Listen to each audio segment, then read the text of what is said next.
Hello guys, welcome back to my channel. இன்றைக்கி நம்ம சேனலில் ஒரு புதுசான டின்னர் ரெசிபி பார்க்க போகிறோம். அடை செய்ய போகிறோம். வாங்க வீடியோக்குள்ளே போகலாம். அதுக்கு முன்னாடி நம்ம சேனலை மறக்காமல் சப்ஸ்கிரைப் பண்ணிவிடுங்க. பக்கத்தில் இருக்க பெல் ஐக்கானையும் தட்டி விட்டுருங்க. மேலே வீடியோஸ் போட மோட்டிவேட்டிங்காக இருக்கும்.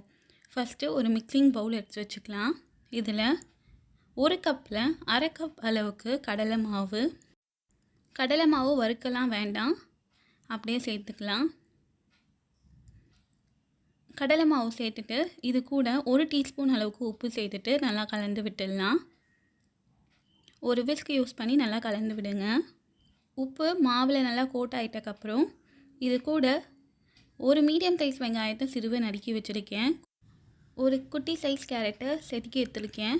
கொஞ்சமாக இஞ்சி, ஒரு பச்சை மிளகாய் சிறுவை நறுக்கினது, அரை குடமிளகாயை குட்டி குட்டி பீஸாக கட் பண்ணி எடுத்துருக்கேன். வாங்க இது எல்லாத்தையும் இப்போ சேர்த்துடலாம்.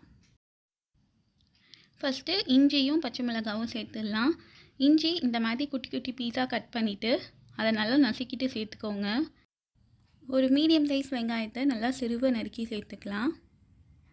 நெக்ஸ்ட்டு கேரட்டு, குடமிளகாய், வேறு ஏதாவது உங்களுக்கு வெஜிடபிள்ஸ் வேணுன்னா கூட சேர்த்துக்கலாம். கேபேஜ் சேர்த்தா கூட நல்லாயிருக்கும். இப்போ வெஜிடபிள்ஸ் எல்லாம் சேர்த்துட்டு மாவு கூட நல்லா கோட் பண்ணி விட்டுடலாம். மாவு கூட நல்லா கோட் ஆகிட்டக்கப்புறம் கொஞ்சம் கொஞ்சமாக தண்ணி சேர்த்து கொஞ்சம் தலைன்னு இருக்கிற மாதிரி நல்லா விஸ்க் பண்ணி எடுத்துக்கோங்க. இந்த அளவுக்கு இருக்கணும். இது கூட 1/4 கப் அளவுக்கு கோதுமை மாவு, உங்களுக்கு வேணும்னா நீங்கள் மைதா மாவு கூட சேர்த்துக்கலாம். கோதுமை மாவு சேர்த்துட்டு நல்லா கலந்து விட்டுடலாம்.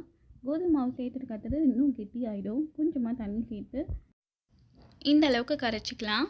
இப்போ மாவு ரெடி ஆகிடுச்சு. கேஸ் ஸ்டவ்வில் ஒரு நான்ஸ்டிக் ஃப்ரை பேன் வச்சுக்கலாம். இந்த ஃப்ரை பேனில் ஒரு ஸ்பூன் அளவுக்கு எண்ணெய் சேர்த்துக்க போகிறேன். எண்ணெய் சேர்த்துட்டு ஆயில் ப்ரஷ் வச்சு ஃபுல்லாக அப்ளை பண்ணிடலாம்.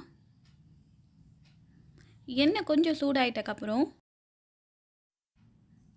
மாவு எடுத்து இந்த மாதிரி குட்டி கரண்டியில் சின்ன அடையாக ஊற்றிக்கலாம். இதே மாதிரி நான் 4 அடை ஊற்றிக்க போகிறேன். எண்ணெய் இதுவே கரெக்டாக இருக்கும், ரொம்ப ஆயில் தேவைப்படாது.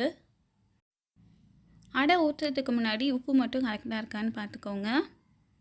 இல்லை பச்சை மிளகாவே போதும் காரத்துக்கு, எக்ஸ்ட்ரா வேறு எதுவும் சேர்க்க தேவையில்லை. இப்போ லிட் போட்டு க்ளோஸ் பண்ணிவிட்டு கரெக்டாக 4 நிமிஷம் லோ ஃப்ளேமில் விட்டு எடுத்துடலாம். 4 நிமிஷம் ஆயிடுச்சு. இப்போ ஓப்பன் பண்ணி பார்க்கலாம். நல்லா வெந்து வந்திருக்கு. இதை லேசாக திருப்பி விட்டுடலாம். எல்லாத்தையும் திருப்பி போட்டுட்டு திருப்பி லிட் போட்டு க்ளோஸ் பண்ணிவிட்டு 2 நிமிஷம் மட்டும் லோ ஃப்ளேமில் விட்டு எடுத்துடலாம். 2 நிமிஷம் ஆயிடுச்சு. ஓப்பன் பண்ணி பார்க்கலாம். பாருங்கள், 2 பக்கமும் நல்லா வெந்து வந்திருக்கு. இது கொஞ்சம் கிறிஸ்பியாக சாப்பிட்டா இன்னும் நல்லாயிருக்கும். இப்போ லிட் போட்டு க்ளோஸ் பண்ணாமல் அப்படியே ஒரு 2 நிமிஷம் விட்டு எடுத்துக்கோங்க. அந்த ஃப்ரை பேன்லேயே 2 நிமிஷம் விட்டு எடுத்திங்கன்னா கிறிஸ்பினஸாக இருக்கும். இதே மாதிரி நான் எல்லாத்தையும் போட்டு எடுத்துகிட்டு வந்துட்டேன். பாருங்கள், இது கண்டிப்பாக ஒரு ஈவினிங் ஸ்நாக்ஸாக இல்லை டின்னராக குழந்தைங்களுக்கு கொடுத்து பாருங்கள். ரொம்ப விரும்பி சாப்பிடுவாங்க. இதுக்கு சைட் டிஷ்ஷே தேவையில்லை. நான் டொமேட்டோ கெச்சப் மட்டும் வைக்கிறேன். கண்டிப்பாக ட்ரை பண்ணி பார்த்துட்டு உங்கள் கமெண்ட் சொல்லுங்கள். தேங்க்ஸ் ஃபார் வாட்சிங்.